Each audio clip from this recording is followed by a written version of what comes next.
Здравейте, мили момичета и момчета, мили слънчица на днешния прекрасен празник, Благовец, Благовещение и на началото на нашето 27-мо занятие от клас Енергийна чистота. Днес ангелите сутринта ме събудиха с една прекрасна блага вест, с която ще започне и семинара ни. И те винаги така синхронизират нещата, както и класа. Темата на днешното ни занимание е средния и висшия дял на душата.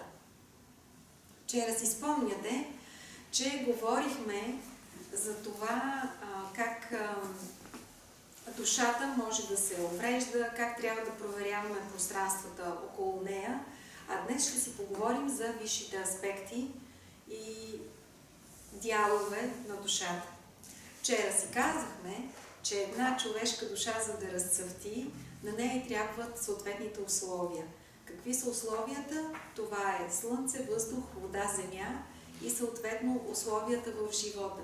Понякога ние мрънкаме, че имаме страдания в живота, но от друга страна, нека да вземем едно семенце. Това семенце, представите ли си, то стои на тъмно и студено цяла зима, особено житното зърно, тъй като то се посява в късната есен и там стои цяла зима на студено и тъмно, след което като усети соковете и топлината на почвата, започва да се бори. Как се бори? Една част от него отива нагоре, а друга се спуска надолу, за да осигури соковете на живота. А горната част се стреми към слънцето. Именно това представлява сегашния живот на Земята. В момента и така ниските вибрации, да го кажем меко, са доста приближени до нас. Астрала също е много близо, но в същото време и това божествено проявление, което е вътре в нас, все повече и повече се разтваря, за да разцъфтят човешките души. Казах вчера, учителя е казал, че човешката душа като разцъфти, ангелите чакат този момент, защото няма аромат като този на човешката душа. И така, днешната ни тема е човешката душа и енергийните закони. Тоест, в какво съотношение се намират те, как енергийните закони на Вселената влияят върху развитието и процъфтяването на човешката душа. Вчера, като се прибрахме след семинара, след лекцията, която направихме тук, взех една книга от учителя и вътре той ми даде няколко указания как точно съм говорила по темите, които той е искал от мен. Аз зачетах на Валето и на Янчо тази част, т.е. на този така наречения случайен принцип отворих, нали, книгата и се оказа, че всъщност абсолютно точно темата е била по това, което той е искал от мен. Аз имам много такива доказателства, затова сега спокойно ще изведа едно знание, което ще идва тук и сега на живо, за първи път, тъй като сутринта само ми беше маркирана темата. Очаквам след това да имаме и медитация за връзка с средния и висшия дял на душата. И така, за да стигнем до самата тема за средния и висшия дял на душата, между другото тук си държа диктофона, да не се чудите, това не е микрофон, диктофон е, защото в клас енергийна чистота тези файлове, които записвам с диктофона, след това ги изпращам. Ние имаме хора вече в Америка, които учат по този начин, т.е. и българите в чужбина също са облагодетелствани от това да получават това знание. По този начин гласовия запис пристига при тях и те го слушат и работят абсолютно така, сякаш са си заедно с нас. И всеки път, когато ние завършваме едно занятие, независимо от това, че те не са с нас. Янчо, би ли ми подал книжката? Благодаря ти, че стана да я извадиш. Ето това е книгата, която снощи отворих на така наречения случайен принцип. Вие знаете, че няма случайни принципи, но Петър Дънов за пътя на човешката душа и вътре учителя ми показа точно тези неща за семенцето. Нали, аз говорих как ще виждаме в положителната и в отрицателната посока. Като искаме да виждаме ангели, ще трябва да виждаме поне най-малко астрални същества, които могат да ни навреждат. Тук тази тема е много интересна, защото астралните същества се вкопчват, дават път на адови същности, да се доближат до нас. Особено това става, когато се употребява алкохол и се пуши. Ако хората биха имали многоизмерно зрение, те не биха правили това нещо. Но това е една друга тема, сега да се върнем на нашата. Така, тази книжка тук при сърце така ще си я държа, да ми топли моята душа. И така, централната ни тема днес ще бъде именно това семенце, което е живяло в студ. И представете ли си колко почва има над това семе? И то успява да избута цялата тази почва и със силата на това, което Бог е вложил в него, успява да стигне до светлината, да израсне на височина и оттам още да даде какво? Своите плодове, които отново могат да бъдат засяти в тежки условия, в студ и в тъмнина, но отново да покажат, че това, което е вложено в нас, понеже е божествено, от Господа е вложено, заради това е по-силно от всички условия. И тази сутрин по законите на синхроните на Вселената, Валято пусна една беседа от учителя, докато се подготвяме за идването, да слушаме. И там точно се говореше, че вложеното в човешката душа е по-силно от всички условия. И той казва, една жена била болна. Лекарите й казали, ти си болна, това е точка. И тя казала, аз пък няма да боледувам, станала от леглото и оздравява. Така че в този смисъл ние имаме една приказка за изживяване. И тази приказка е толкова божествено написана, че единственото, което ни остава е да се радваме. И така, в деня на благовещение, благата вест е един специфичен разговор за средния и висшия дял на душата. За да стигнем до там, обаче, е необходимо да си поговорим за това, какво имаме в момента в нашите души. Нашите души са уникално направени. Преди всичко ми се иска, тъй като там има толкова много неща, че азбуката на душата е въпрос на двудневен семинар най-малко. Даже ми се иска и на тридневен, но поради ангажираността на хората и невъзможността да се откъснат от работа, го сбивам в един кратък вариант като двудневен семинар. В нашите души, преди всичко, най-важното като първи етап, това е кристалното пространство на душата.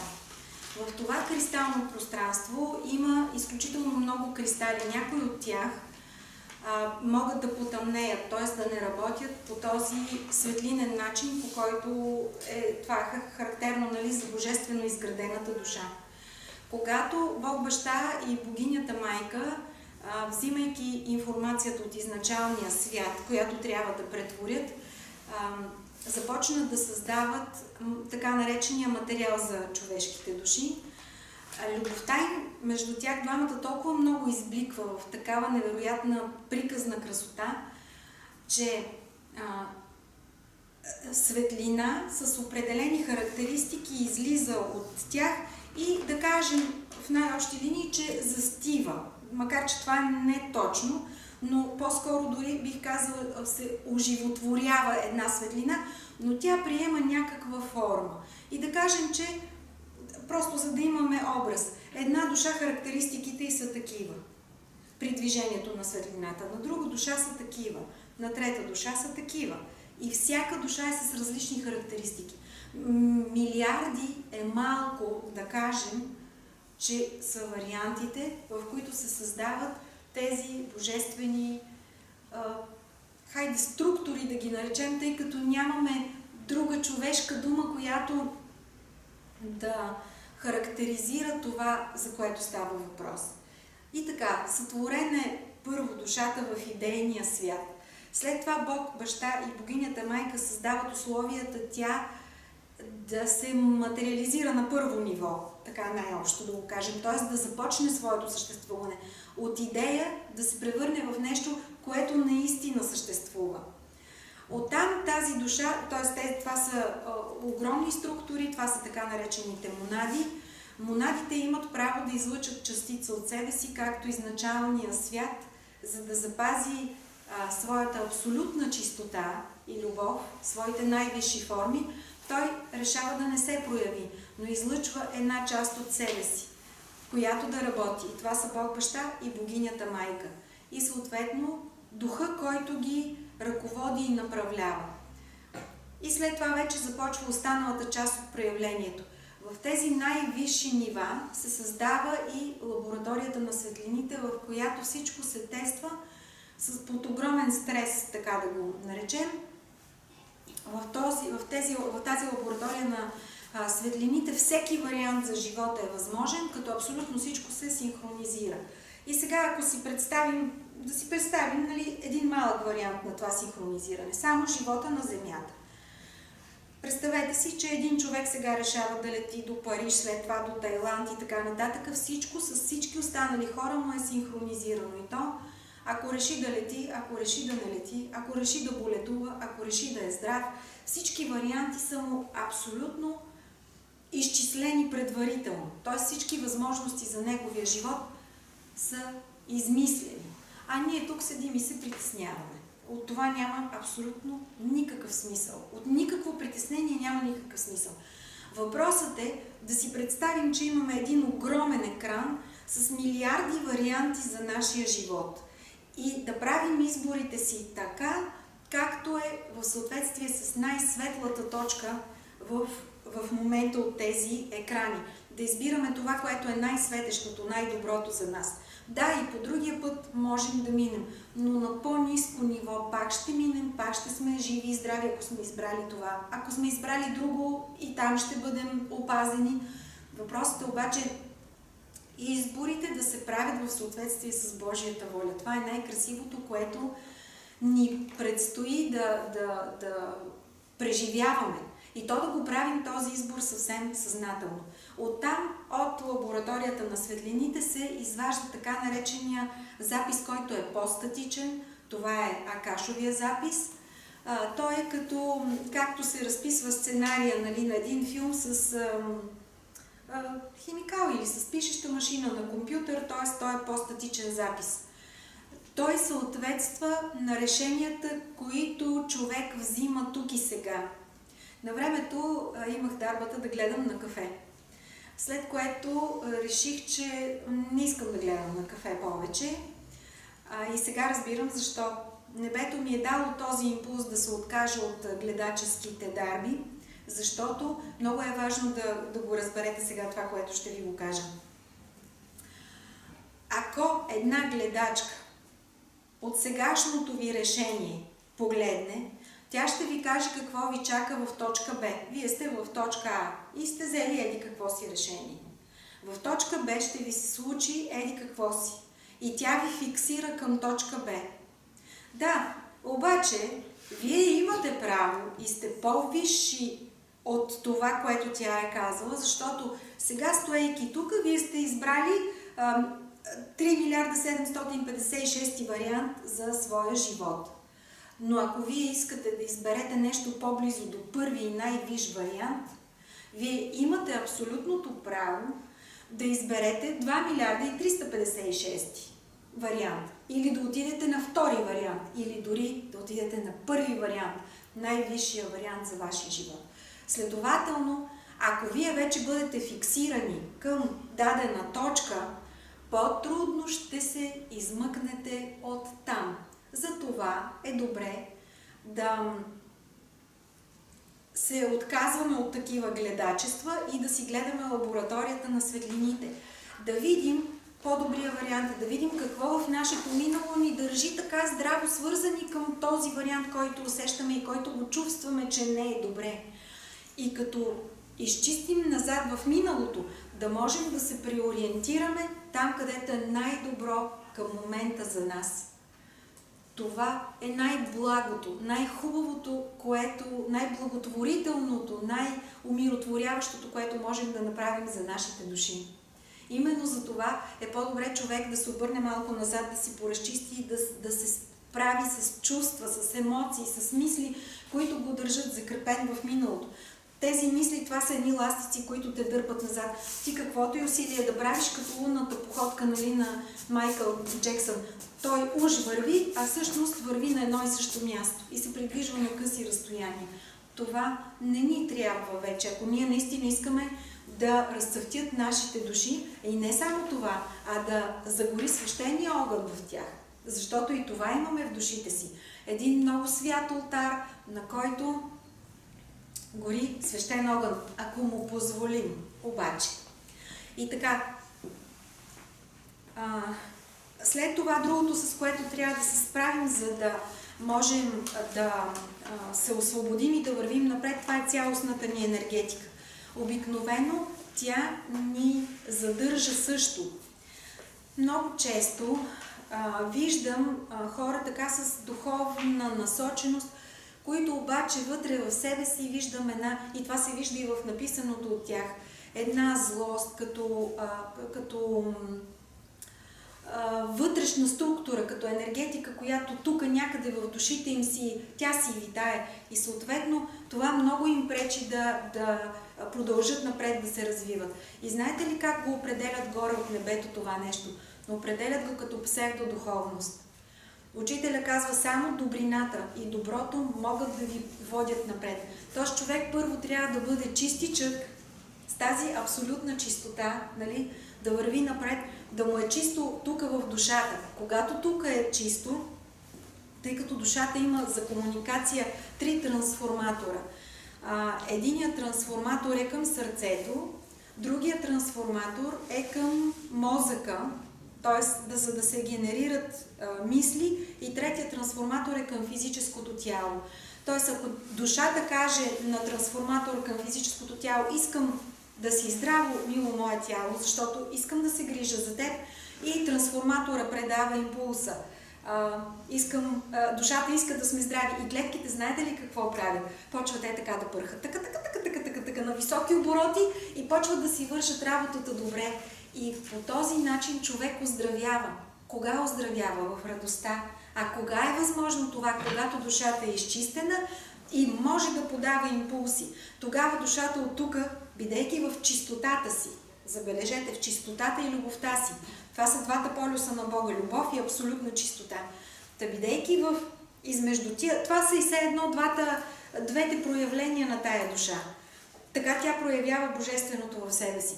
Бидейки в тази именно любов и чистота, душата може да подава към сърцето чисти импулси и то да работи, да е чистичко, може да подава съответно към ума чисти мисли, да се формират в него, и съответно към самия мозък, който осъществява физическите импулси на нервната система, защото мозъкът е един огромен генератор на електричество. Нали, за да се задвижат нашите крайници, това тук трябва да работи и да подава съответните импулси, за да можем да вдигаме ръцете си, да ходим, да говорим и така нататък. Вие знаете колко болести се дължат на това, че нервната система не работи добре. А защо?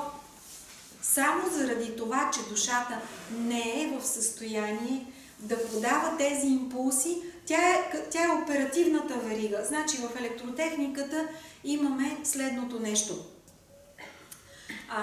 Има вериги, които управляват силовите вериги.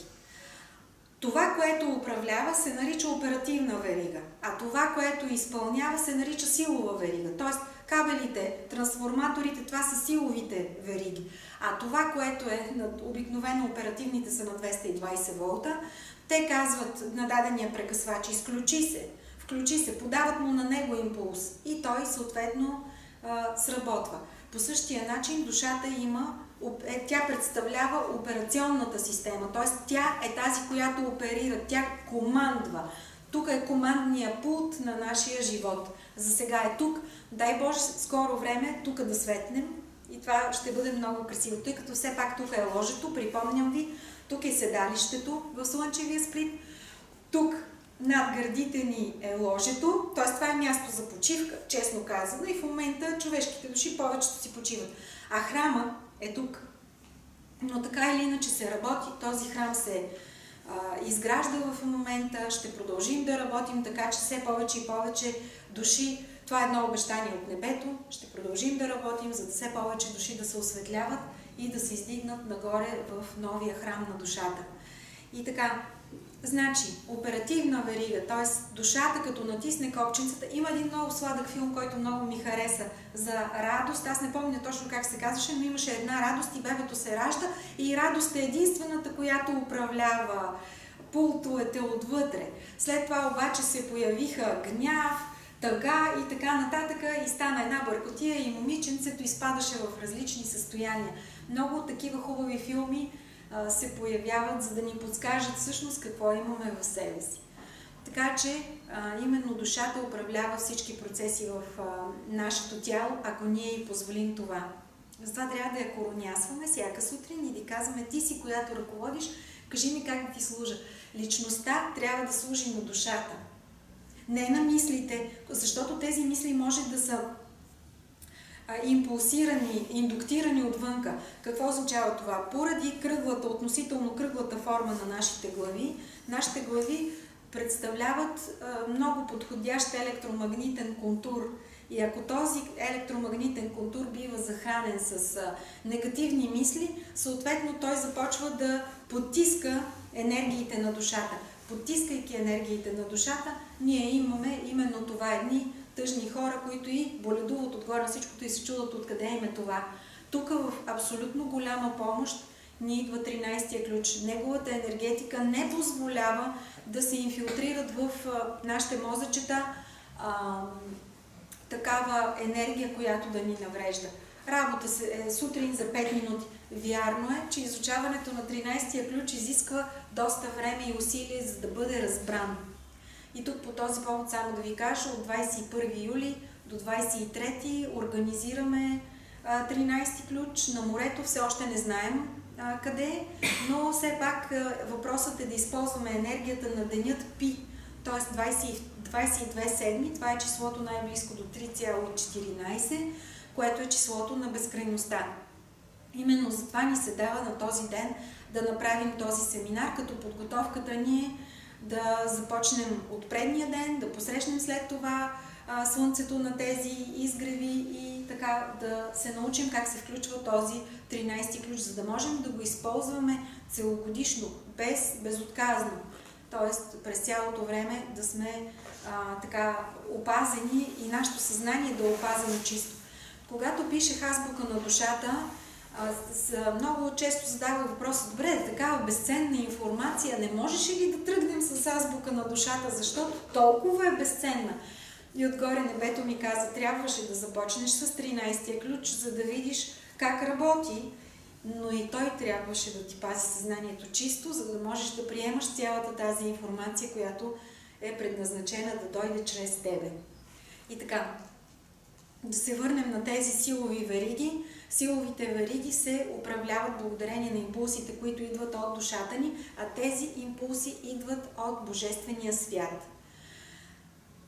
Така, накратко за човешката душа искам още да кажа, че тя вътре в тази конструкция, която имаме сега, т.е. това се води така наречения нисък дял на човешката душа.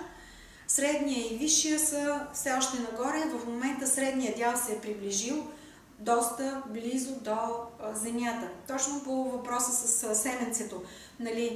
Има развитие на някакви негативни процеси, астрала и яда са се приближили до нас, но и в същото време и Господ се приближава все повече до нас, за да накара нашите души да разцъфтят и да живеем в тази Негова благодат. Така че този дял, с който разполагаме в момента, ниският дял на човешката душа, съдържа в себе си едно кристално поле, което е доста огромно. Не си представяйте малки пространства. Те са вътрешни, Те са многоизмерни тези пространства, вътре има много кристали. Както каза Хилдеве, възможно е тези кристали да потъмнеят. Причината за това потъмняване може да бъде дори само една казана дума от някъде, от някого, който да ни е обидил. И изведнъж кристал да потъмнее и да престане да работи. Сега ще направим една кратка медитация, за да се срещнете с молитвения си кристал. Така че да можете да видите какво е състоянието на молитвения кристал и да го коментираме след това. Значи, много ми се иска тук да кажа следното нещо. Твърде често чувам, че хората казват, че не били виждали. Вече почти няма хора, които да не виждат многоизмерно. Въпросът е, че тя ги е страх да виждат и заради това не си позволяват да видят образа. Но ако не можете да го видите ясно, като картинка, като образ, поне ще знаете, дори да не чуете слово, което да ви каже твоя вътрешен молитвен кристал се намира в такова и такова състояние, изведнъж ще получите импулс, в който вашето съзнание ще знае, че молитвеният ви кристал се намира в това и това състояние, че това състояние, това ни е една тренировка, имайте го предвид, че това състояние се дължи на еди какво си. В рамките на една минутка затворете очи и да направим тази медитация. От опит ще ви кажа, че, например, моят молитвен кристал беше потъмнен от едно енергийно въздействие, което беше унищожило 7 основни кристала в моята душа и това ми създаваше много затруднения. Знаех, имах голямо знание, но въпреки това някак си носех като че ли една тежест в душата си. И когато стигнах до това знание и навлезах навътре в себе си, разбрах защо са били унищожени, почти унищожени. Значи те като спрат да бъдат захранвани със светлина, могат да стигнат до разпад, т.е. да се разпрашат. И това се случва в човешките души. Наистина се случва. Така че изключително важно е да ги захранваме със светлина, да работим с тези прекрасни енергии, които имаме в душите си.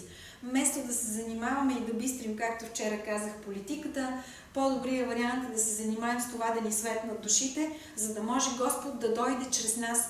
Това е сега второто пришествие, за което се говори и което се очаква. Защото и Христос го е казал, каквото аз мога и вие ще можете. И е казал, до Отца ми не се стига, освен чрез мене. Никой не може да стигне до Отца ми, освен чрез мене.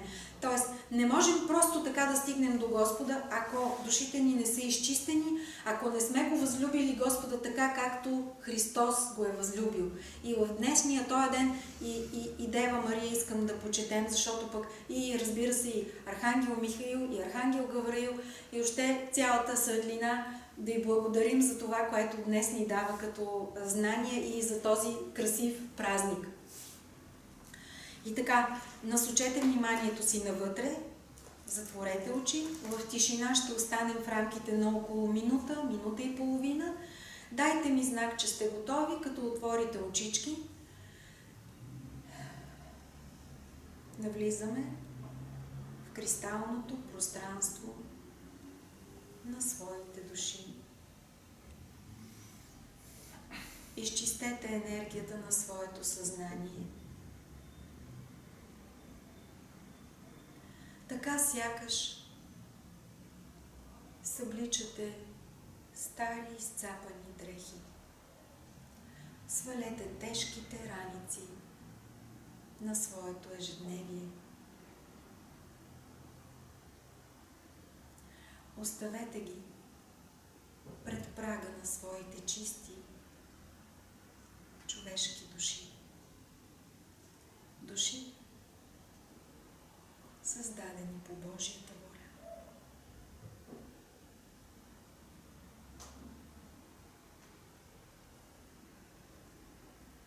Нежно и внимателно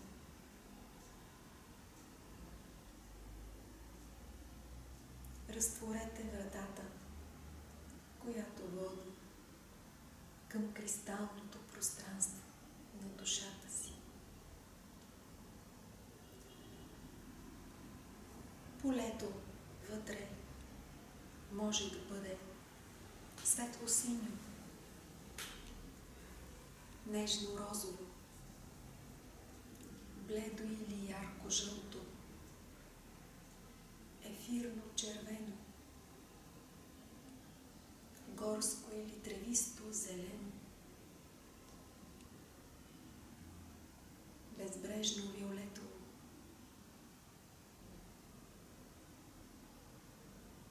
прозрачно, като утринна капка роса, озарена от слънцето. Приказно сияйно, вълшебно чудотворно. Прекрачете прага с цялото си уважение и любов към онази енергия, която е извор на нашия живот. Направете само една крачка навътре. Погледнете се напред, после наляво, надясно. След това се обърнете назад и вижте, че в тази безбрежност, вратата, от която влезнахте току-що, я няма. Възможно е да видите мъгла, остри камъни и зъбери, непречистени пространства, потъмнели, огробели. Не се страхувайте от тях. Представете си, че сте един вълшебник или една вълшебница, която може с вдигане на ръка да излъчи енергията на любовта и чистотата и да пресътвори това вътрешно пространство в любов и светлина, в Божия благодат и благост.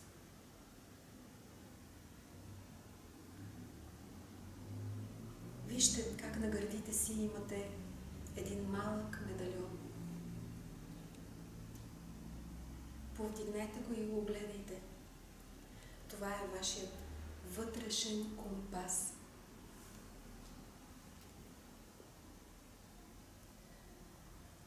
Настройте компаса така, че да ви отведе към вашия вътрешен молитвен кристал.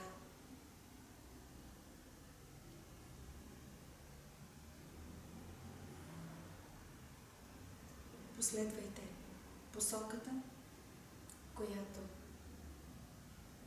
този компас ви оказва. Скоростта, с която се придвижвате в това вътрешно пространство, може да бъде различна. Изведнъж може много бързо да се озовете пред молитвения кристал. Или да се наложи да повървите, за да стигнете до него.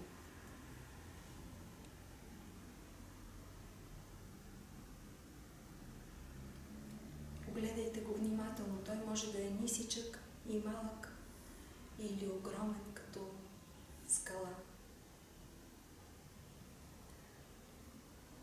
Направете всичко възможно да го изчистите енергийно. И когато той се озари от Божията светлина и любов, само заради факта, че сте стигнали до него, можете да коленичите пред молитвения си кристал.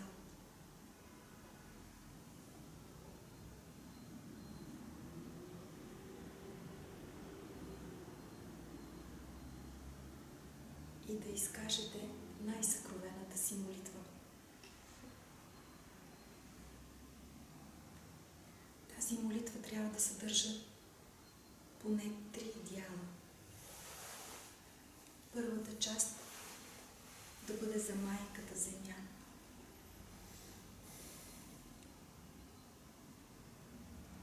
всичко, което искате, всичко, което душата ви лелее за майката Земя, може да бъде изречено пред този молитвен кристал.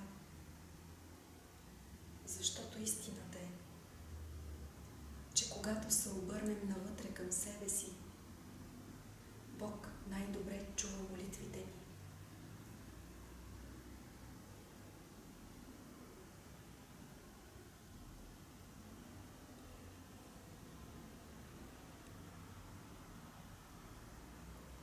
Представете си земята чиста, обгрижена от своите чеда.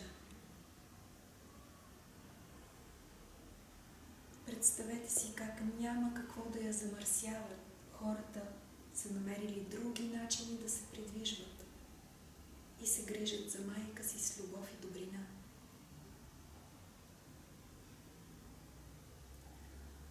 Вторият дял от молитвата да бъде за човечеството.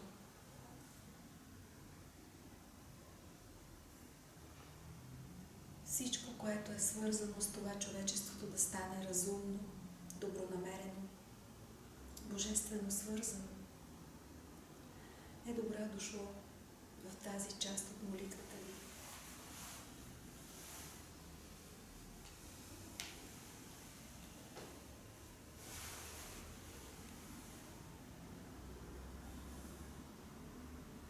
Третия дял от молитвата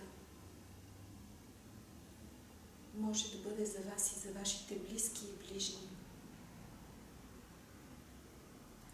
Всичко, което касае божественото им свързване и възвръщането у Бога, съзнателното възвръщане, тогава, когато е Божията воля за всеки един човек, е добре дошло в тази молитва.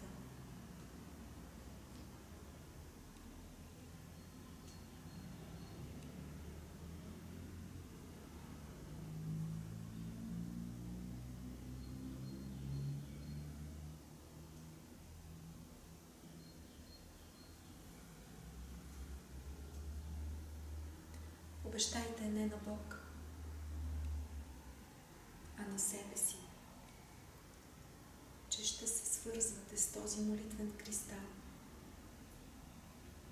че ще се връщате при Него, за да възвръщате Неговия живот, Неговата светлина, да я поддържате, да Бог да чува молитвите ви. Но разбира се, не молитвите свързани с пари, пари и пари, а молитвите за свързване с светлината и възвръщане към божественото начало, още докато сме тук, на майката Земя. Прегърнете молитвения си кристал. Целунете го. Той е един от вашите най-добри приятели. Дарете много любов на всички останали кристали, които виждате или не виждате в този дял от своята душа. Знайте, че там някъде се намира и онова пространство, в което трябва да гори един свещен огън. Постепенно ще се научим как се пали свещения огън в човешките души. Ще се научим как да го поддържаме. Сега вземете компаса отново в ръка и го помолете да ви отведе отново при вратата. Отворете вратата нежно, с любов.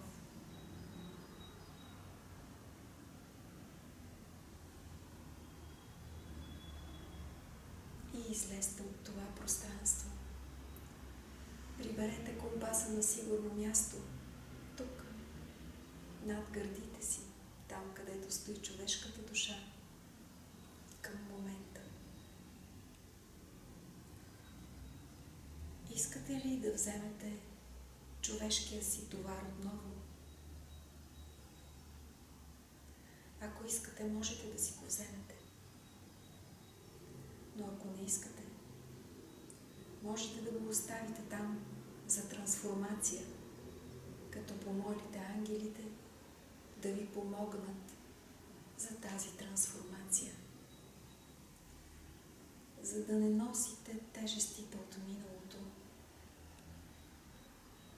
а да можем да полетим още в този свой живот, да бъдем чисти и свети, такива, каквито Господ ни е сътворил.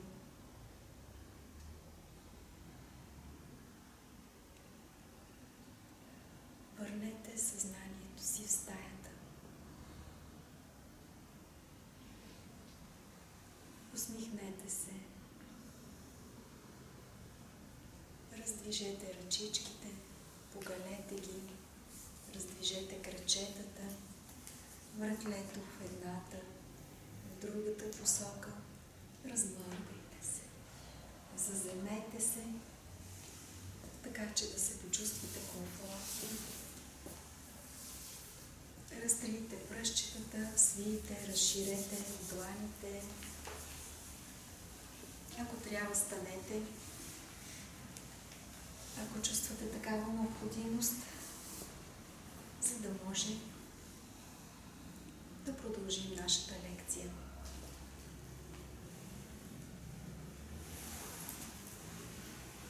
И така. Добре ли сте?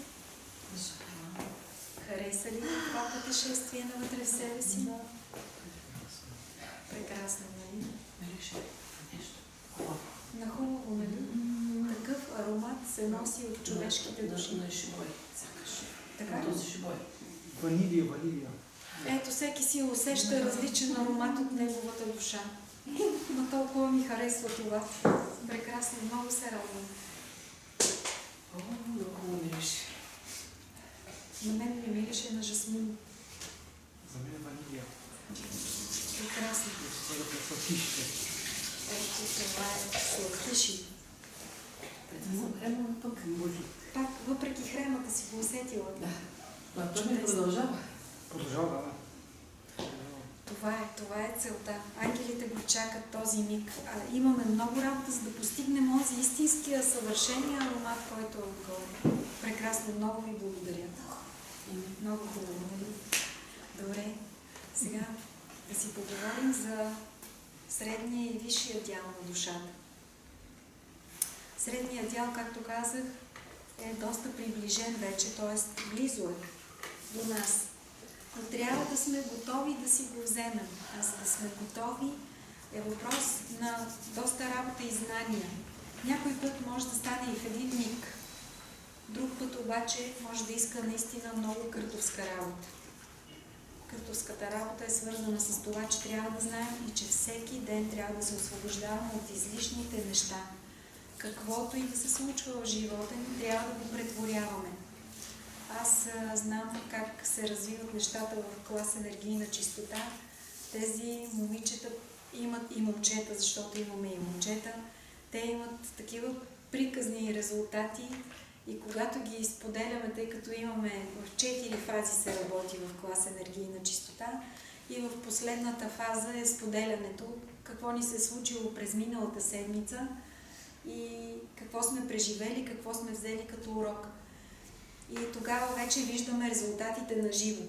А това, което е хубаво, специално за този клас и ангелите ми подсказват да го споделя с вас, в този клас не е като на един семинар.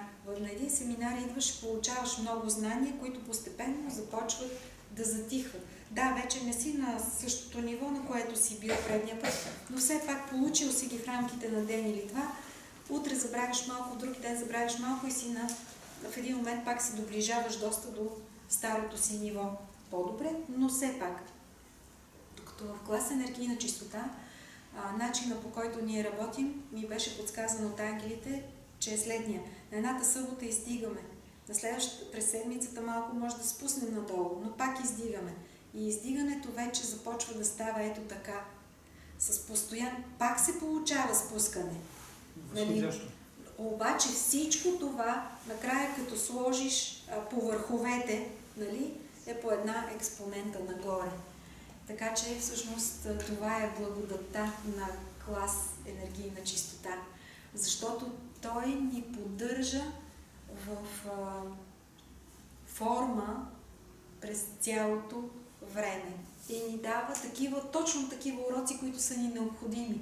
И за дадената седмица пред нас се изправят точно такива задачи, каквито сме минали и имаме вече подготовка за тях. Тоест, живота ни става много синхронизиран.